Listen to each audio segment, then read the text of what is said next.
No Novo Testamento nós temos 4 livros conhecidos como os livros biográficos que falam da vida de Jesus: Mateus, Marcos, Lucas e João.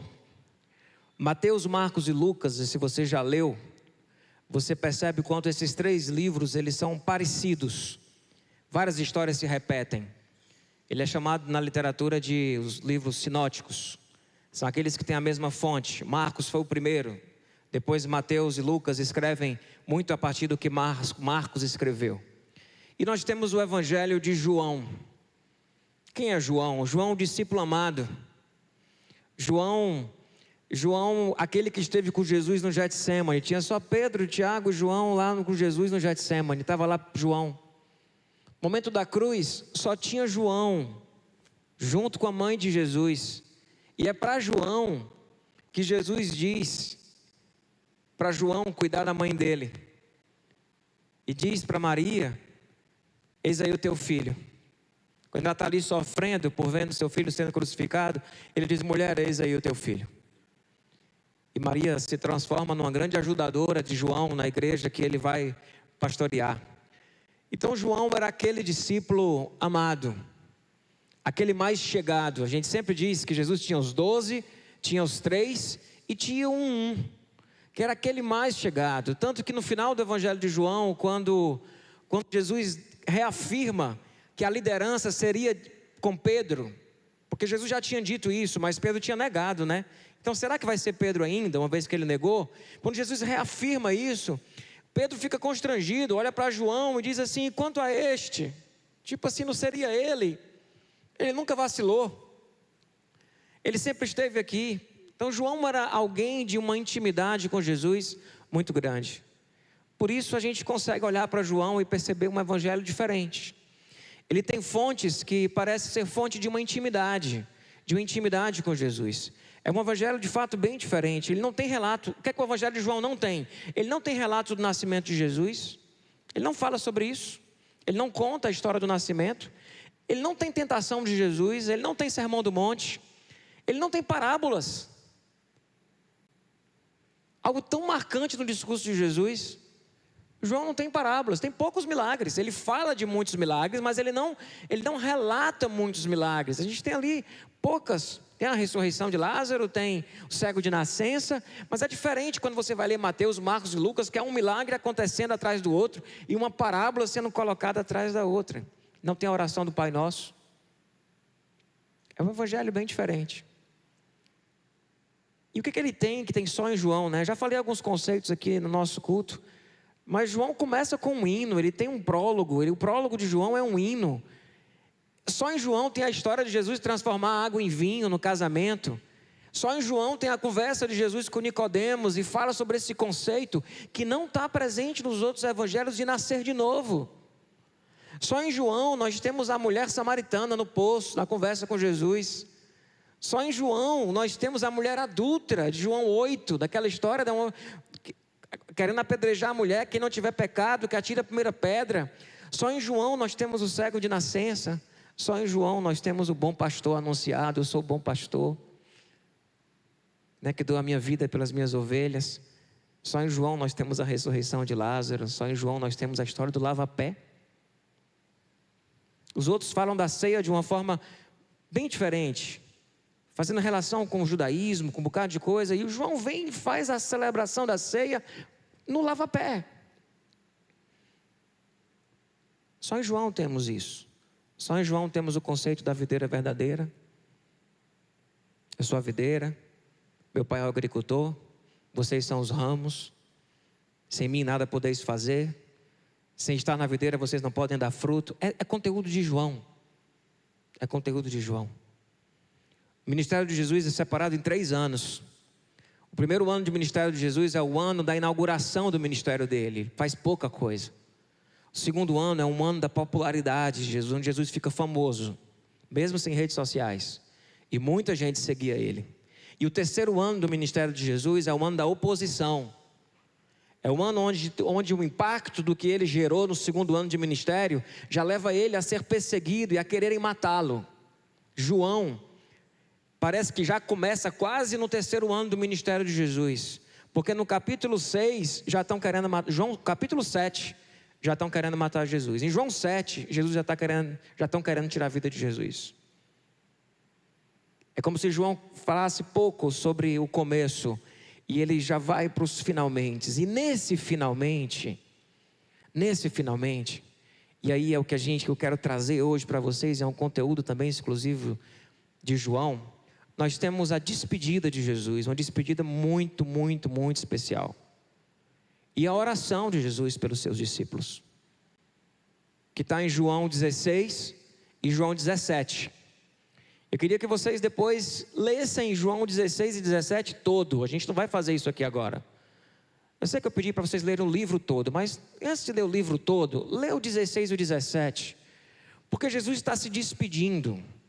João 13, Jesus lava os pés dos discípulos. João 15, ele está dando as últimas lições ali sobre a videira, sobre o galho, sobre o ramo. Em João 16, ele está ali no momento de despedida. Jesus logo iria ser preso. Capítulo 18 já começa com Jesus sendo preso. Então 16 e 17, Jesus está se despedindo dos discípulos e está orando por eles.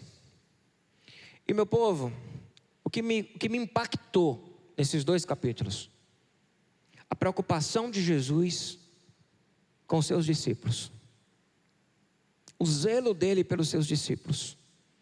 Jesus não brinca com os sentimentos dos seus discípulos. Ele prepara os seus discípulos para o sofrimento que eles iam passar. Ele cuidou dos seus discípulos. Ele preparou esses discípulos. Caminhante, Jesus não brinca com os nossos sentimentos. Ele tem um zelo muito grande para a nossa vida e pelas nossas emoções e pelas nossas expectativas. A palavra, ela traz uma verdade nua e crua.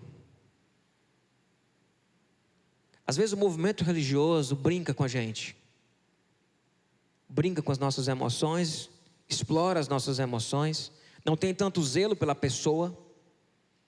Mas Jesus não, Jesus está profundamente preocupado com os seus discípulos. Interessante que Jesus ia morrer, ele sabia que ia ser preso e que ele ia sofrer, mas nesse momento ele está preocupado com os seus discípulos. Ele está preocupado como é que vai ficar a cabeça dos discípulos quando as coisas começarem a acontecer.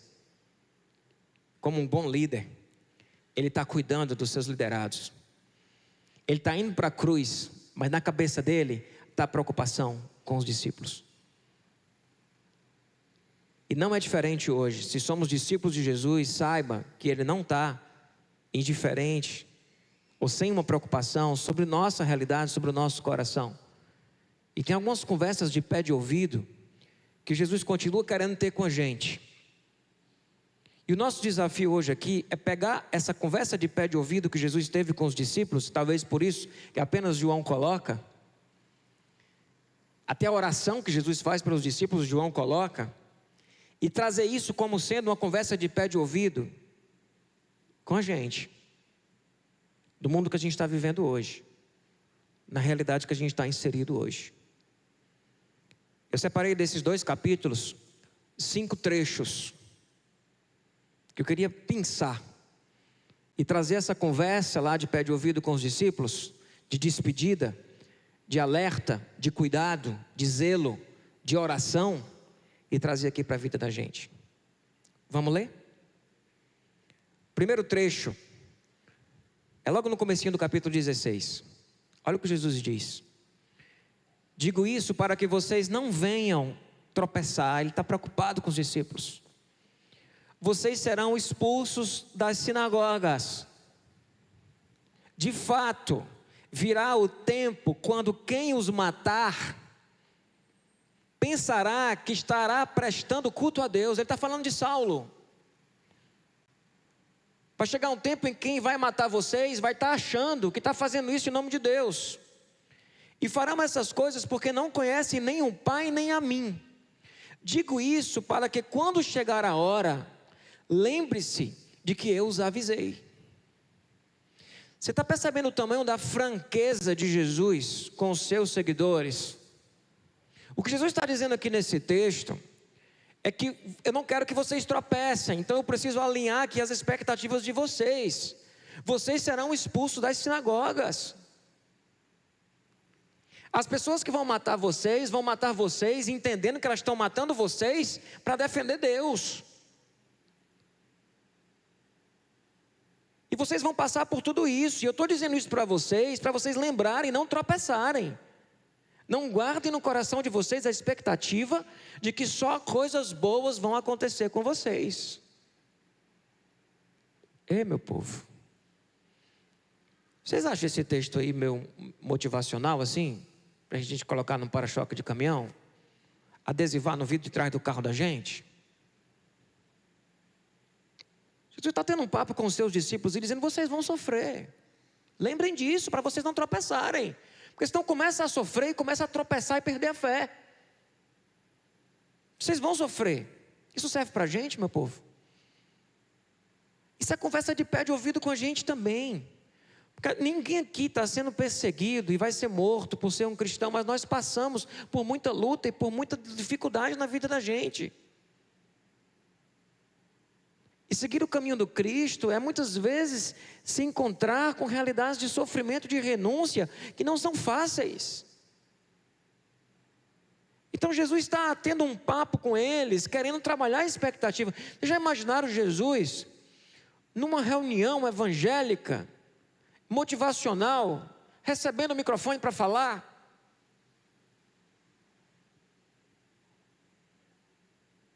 E abrir o jogo. Abre o jogo. Vocês vão passar por muita luta. E eu não quero que vocês tropecem. E quando essas coisas acontecerem, se lembrem que eu disse isso para vocês. Qual era o que Jesus estava prevendo? Essa galera vai começar a ser presa, vão começar a matar esse pessoal, e eles vão se tropeçar na fé, eles vão perder a fé. Isso aconteceu, pessoal? Isso não aconteceu. A igreja foi perseguida, os discípulos foram torturados, crucificados de cabeça para baixo, muitos foram queimados em arenas, ou colocado pele de animais para um espetáculo de Nero. É lógico que alguns debandaram, é lógico, mas Jesus estava alinhando com seus discípulos aqui, dizendo: vocês vão passar por situações muito difíceis. Vocês querem continuar? Vamos para o próximo texto. Olha o que ele diz no 19. Vocês estão perguntando uns aos outros o que eu quis dizer quando falei: mais um pouco e não me verão, e um pouco mais me verão de novo. Em verdade lhes digo que vocês chorarão e se lamentarão, mas o mundo se alegrará. Vocês se entristecerão, mas a tristeza de vocês se transformará em alegria. Assim acontece com vocês. Agora é hora de tristeza para vocês, mas eu os verei outra vez, e vocês se alegrarão, e ninguém tirará essa alegria de vocês. O que Jesus está falando aqui para eles? Vocês vão deixar de me ver por um tempo. Por quê? Porque ele ia morrer. Mas depois de um tempo vocês vão me ver de novo, porque ele iria ressuscitar. Então esse tempo agora é um tempo de tristeza, mas vai chegar uma hora que vocês vão se alegrar, e a alegria de vocês ninguém mais o roubará. Percebe o que ele está colocando nesse texto? Vamos trazer isso para a nossa realidade.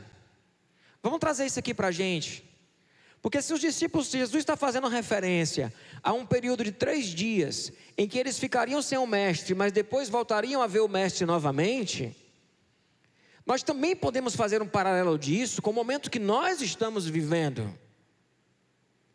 Em que estamos vivendo em um mundo caído, cheio de sofrimento, com muitas dores e com muita doença. E estamos vivendo um momento talvez de muita tristeza. Mas chegará um momento em que vocês vão me ver novamente. Aí para a nossa realidade é referência a quê? A volta de Cristo. E que vocês me verão novamente, e a alegria de vocês será completa, e ninguém tirará Você percebe como dá para a gente olhar esse texto na realidade do que eles viveram ali, e dá para trazer para a gente entendendo que o novo céu e nova terra é um lugar sem tristeza, sem choro, sem ranger de dente, e que nessa vida que nós estamos aqui, muitas vezes, é a hora, como diz o texto, é a hora de tristeza, é um tempo onde a gente está passando por muita luta, meu povo, não está fácil.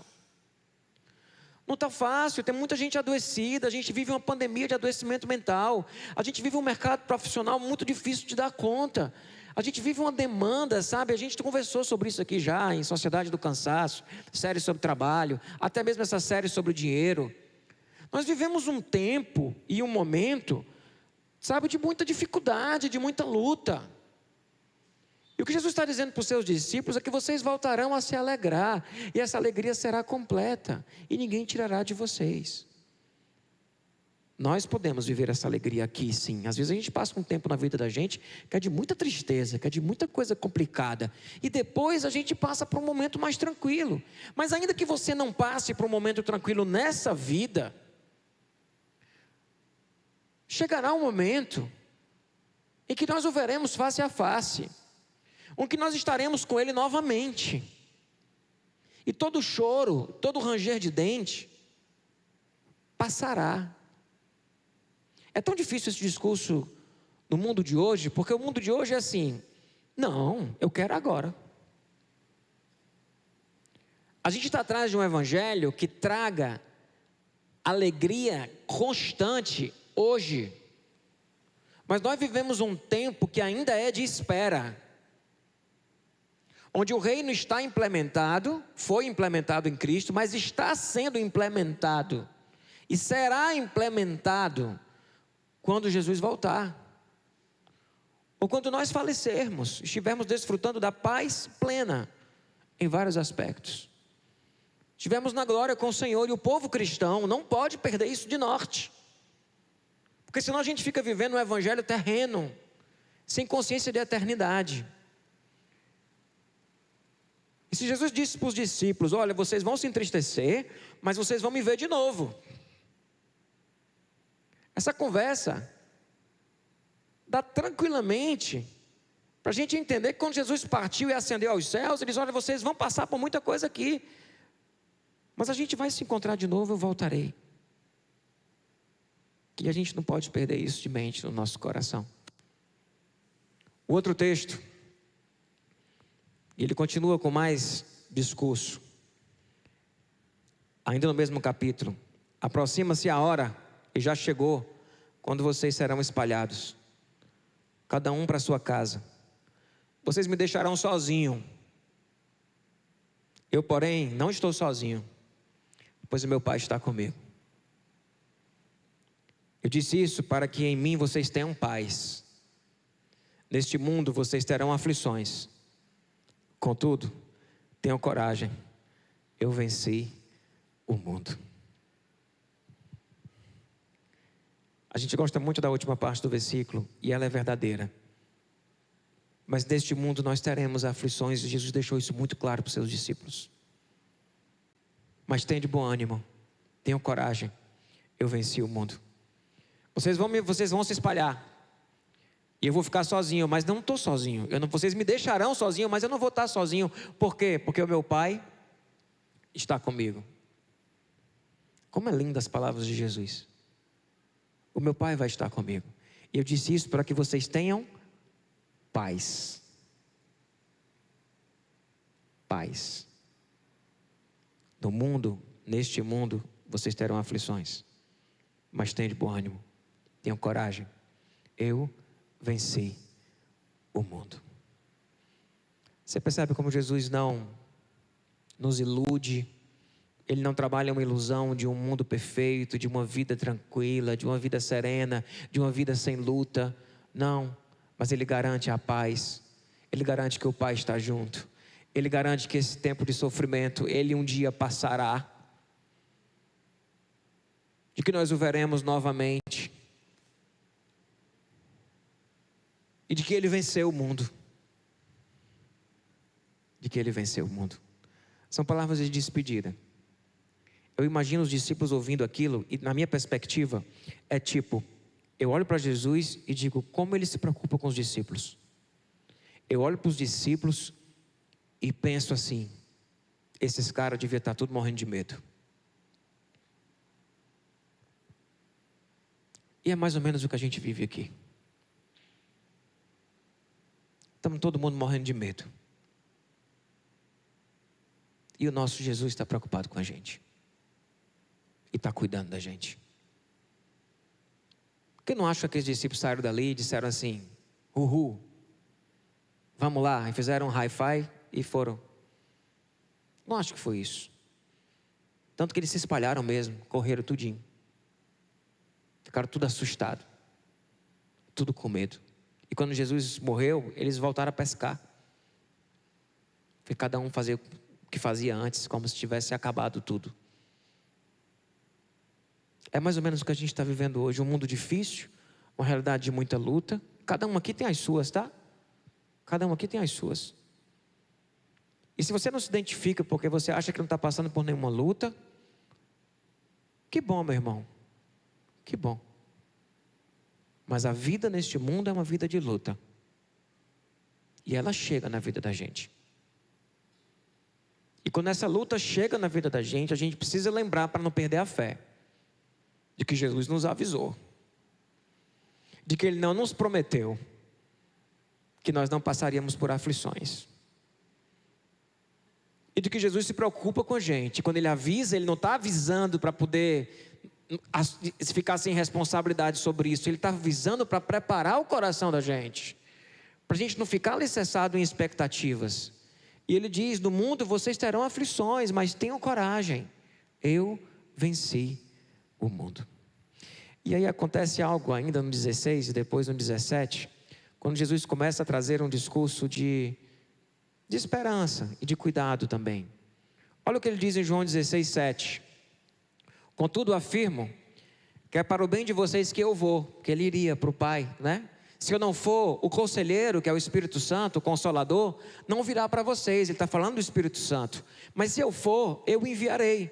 E quando ele vier, quando o Espírito vier, ele convencerá o mundo do pecado, da justiça e do juízo. Pulando para o 12, tenho ainda muito que dizer, mas vocês não podem suportar agora. Quando, porém, o Espírito da verdade vier, Ele os guiará a toda a verdade. Meu povo, Jesus não nos deixou sozinhos aqui. Primeiro que Ele vive, mas Ele foi e nos deu o seu Espírito. E esse Espírito é conselheiro, em algumas versões consolador. A expressão no grego é de paráclitos. Paráclitos traz a ideia de um advogado, daquele que é colocado ao lado do outro para ajudar. A palavra seria ajudante. Eu vou enviar para vocês um ajudante, vocês não vão ficar sozinhos. E esse Espírito, ele vai cuidar de vocês. Ele vai dar a vocês dons espirituais. Aí pegando a teologia paulina, ele vai dar a vocês um fruto do Espírito para que vocês tenham amor, paz, alegria, bondade, benignidade. Ele vai trazer discernimento, ele vai trazer revelação, ele vai trazer visão, ele vai trazer para vocês ânimo, longanimidade no meio das lutas e das dificuldades. Ele vai dar a vocês capacitação e ele guiará, de acordo com esse texto, ele guiará vocês em toda a verdade. Eu nem vou dizer tudo para vocês, porque vocês não iriam aguentar. Então fiquem tranquilos, porque o Espírito Santo, quando vier, ele vai conduzir vocês, ele vai dirigir a vida de vocês. Vocês não estão sozinhos. O Espírito Santo de Deus está aqui, ele habita em mim. E nesse mundo difícil, de aflições, eu não estou lutando sozinho. Ele me deu paráclitos, ele me deu conselheiro, para que nós pudéssemos caminhar juntos. Amém?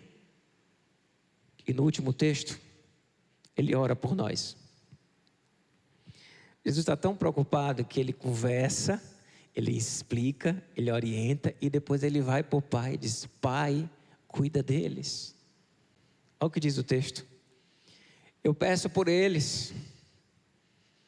Não peço pelo mundo todo, mas por aqueles que me deste, pois são teus. Ele está pedindo pelos discípulos. Não é uma oração que ele faz pela humanidade, não. Ele está orando pelos discípulos. Ele está orando pelos caminhantes. E aí ele diz: já não estarei no mundo, mas eles ainda estão no mundo. Eu vou para ti. Pai Santo, protege-os por amor do teu nome, o nome que me deste, para que sejam um, assim como somos um. Enquanto estava com eles, eu os protegi, guardei e os guardei no nome que me deste. Não peço que os tire do mundo, mas que os proteja do maligno, que os livre do mal. A minha oração não é apenas por eles, mas eu oro também por aqueles que crerão em mim, lá em 2024. O povo da igreja que existe lá em Fortaleza, pela igreja que existe no Brasil, pela igreja que existe na África. Eu oro por esses todos que ainda crerão em mim. A minha oração, eu peço também por aqueles que crerão em mim, por meio da mensagem deles, para que todos sejam um. Jesus está pedindo duas coisas aqui. Duas coisas que ele está pedindo. Primeiro é que o Pai proteja. Proteja. E a segunda coisa que ele está pedindo é que esses discípulos estejam juntos. Que eles sejam um. Que eles estejam juntos, que eles sejam igreja. Para enfrentar a luta dessa vida e desse mundo. E quando ele pede ao Pai: Pai, eu estou indo, mas eles vão continuar aqui. Você percebe a angústia de Jesus? O amor de Jesus pelos seus discípulos. Eu estou indo, mas eles vão continuar aqui. É como se Jesus estivesse assim: como é que eu vou deixar eles aqui? E aí ele precisa explicar: olha, eu estou indo, mas o Consolador virá. Mas depois ele vai para o cantinho com o Pai e diz: Pai, eu peço por estes, ajuda eles, protege eles. Eu estou indo para ti, mas eles vão continuar aqui. Eles vão continuar aqui. Enquanto eu estava aqui, eu protegi eles em teu nome. E eu te peço que o Senhor continue protegendo esses discípulos em teu nome. E que eles sejam um. A palavra vai dizer depois, nas cartas, teologia paulina, de que Jesus está à direita do Pai e intercede por nós. De que o Espírito Santo, Ele ora por nós nas nossas aflições, porque nós não sabemos como orar. De que nós não estamos sozinhos, porque o Espírito Santo está conosco. Que o Pai, a pedido de Jesus, Ele está dizendo: Pai, protege estes que o Senhor me deu, e aqueles que ainda vão crer em mim, protege. Você consegue perceber? Eu, quando fiz essa leitura, eu parei assim e disse: cara, Jesus está... Eu sei que a gente sabe disso, mas Jesus está tão preocupado com aquelas pessoas. Você sabia que é só em João que Jesus chora? João 11:35, Jesus chorou, o menor versículo da Bíblia. Ele está tão preocupado com essas pessoas. Ele está orientando elas. Ele está dizendo a elas que o Espírito vai vir, que vai guiar na verdade. E depois ele vai para o Pai e diz: Pai, guarda eles, porque eu não vou estar aqui.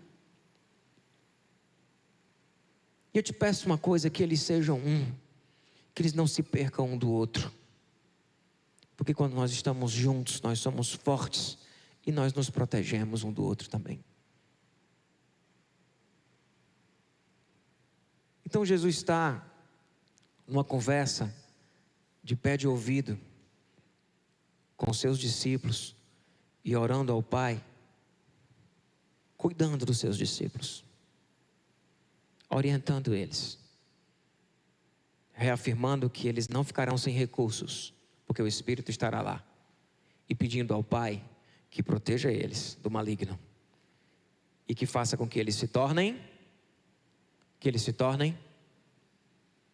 um, que eles estejam juntos. A mesma coisa é hoje. A gente está aqui num mundo bem difícil, e neste mundo nós teremos aflições, mas tem de bom ânimo. Eu venci o mundo, Jesus venceu o mundo. E Ele vai nos orientar através do seu Espírito. E o Pai vai nos guardar do mal e agir em nossa vida para que nós não nos percamos uns dos outros. Porque é em comunidade que nós vivemos a experiência do corpo de Cristo. E é vivendo este sejam um que nós somos protegidos e guardados pelo Pai. E nós não podemos esquecer isso. Você é um caminhante. Você é um seguidor de Jesus. Pode apagar aí, João. Você é um seguidor de Jesus. E como seguidor de Jesus, esse Jesus te ama. Ele se importa com você. E ele fica, eu imagino Jesus sabendo que algo ruim vai acontecer com a gente, o quanto Jesus está ali sofrendo e querendo preparar o coração da gente. Alguém aqui já experimentou passar por um grande sofrimento e percebeu o quanto Deus preparou você antes disso para passar por esse sofrimento?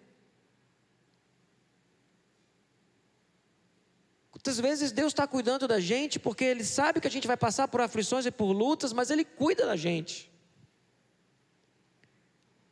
E Ele quer ter esse papo de ouvido, sabe, com a gente, para preparar o coração da gente. E reafirmar que nós não estamos sem recursos. Que Deus está com a gente, que o Espírito Santo de Deus habita em nós. E que se Jesus orou lá por nós, pedindo que o Pai nos guardasse e que nós fôssemos um, Ele continua hoje à direita do Pai, intercedendo por nós. E o que nos cabe? O que nos cabe? Dizer, não importam as circunstâncias, eu te louvarei. Eu perto eu quero estar de ti, Senhor. E lembrarmos que há um lugar seguro, e este lugar é no Senhor. Jesus disse lá nos textos que a gente leu, eu digo isso a vocês para que em mim vocês tenham paz. O discurso de Jesus não foi, vai dar tudo certo. O discurso de Jesus foi, não vai dar tudo certo. Mas fica tranquilo, eu venci o mundo, eu estou contigo. O Espírito Santo do Pai está contigo. E eu já conversei com o Pai, Ele vai proteger vocês. E que nós não percamos a nossa fé e a nossa esperança no Senhor Jesus.